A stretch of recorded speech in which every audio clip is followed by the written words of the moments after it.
Hey guys, it's Annie. Welcome back to my channel.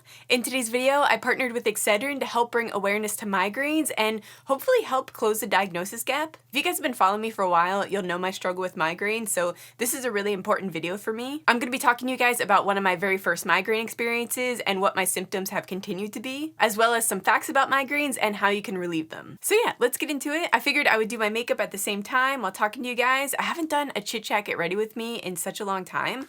I've just been stuck to like beauty reviews. I'm just gonna do my makeup the way I normally do, you know, my typical like terracotta eye, just so that I don't have to really go over what I'm using because I have like 100 videos showing this look. My very first migraine experience that I can remember was when I was in summer camp.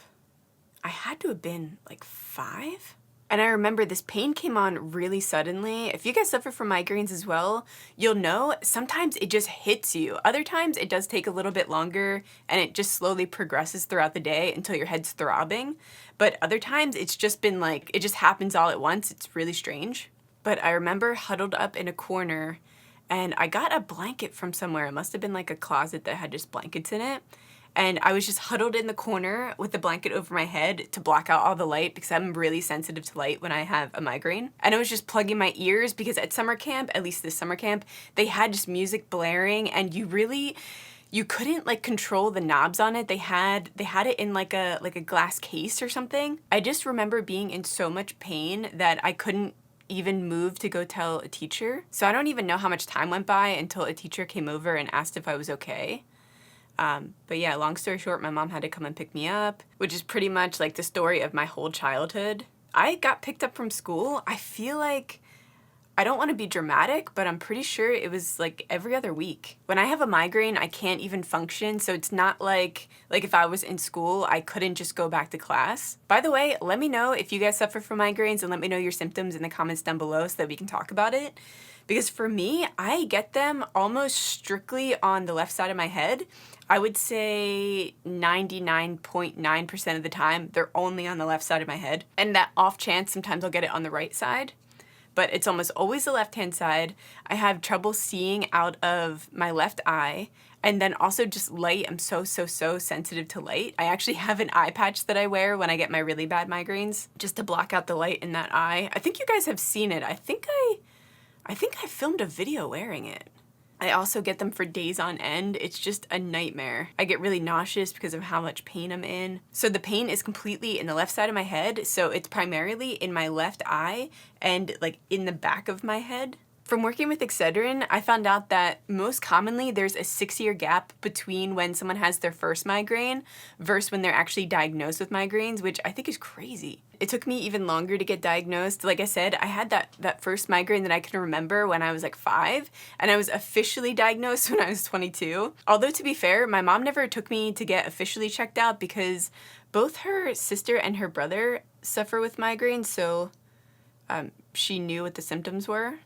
But as I was getting older, I would have a migraine linger for like 3 to 4 days, and that's why I wound up going and officially getting them checked out, just to make sure that it wasn't something else. But the reason why it takes so long for the average person to actually get diagnosed with migraines is because they don't realize that it's a migraine, which it really is amazing how unique migraines are to each specific person, and that's why it's just like, people don't understand exactly what it is. I know for one of my friends gets bad migraines, but she gets it in her jaw. So she almost has like lockjaw when she has a migraine. And you wouldn't even think about that being a migraine. That's why it's so important to get diagnosed. It also is just that relief of knowing exactly what it is. Knowing your migraine triggers also really help, because that way you can at least try to prevent it. For me, if I don't eat by at least 2 o'clock, then I'll start to get a migraine.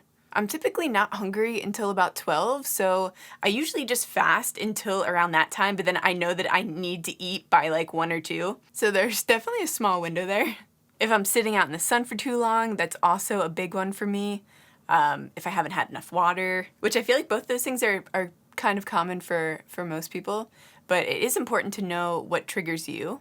A really weird one that I get is from walking out of a movie theater. Let me know if that happens with you guys too. I think it's probably the contrast of like just like going from dark to light really quickly. But I almost always have a migraine walking out in the movie theater. I feel like the biggest misconception when it comes to migraines is that people are overreacting and that the pain's not as bad as they say it is, when migraines are so debilitating. I can't even begin to explain how many events I've had to miss, how many times I've had to leave work early when I used to have a full-time job working for someone else. It makes you feel so powerless, and it just feels like there's nothing you can do. You just feel trapped. I feel like there's just a lot of judgment that comes with it from others who don't understand.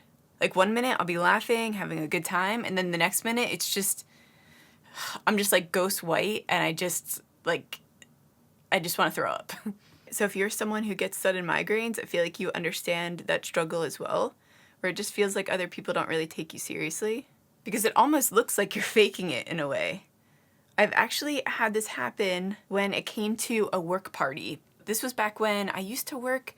Where was I working? I think I was working at Porsche. I remember I went to work that day, I was completely fine, and then all of a sudden it hit me as I was driving home, and I called to cancel to let them know that I wasn't gonna be at the event, and they were really upset about it.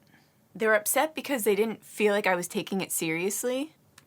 It's really easy to feel guilty when things like that happen because you just feel like you're letting people down. Alright guys, this is the eye look. So I'm just gonna do my lashes and lips off camera real quick and I'll be back. Alright guys, this is my makeup all finished.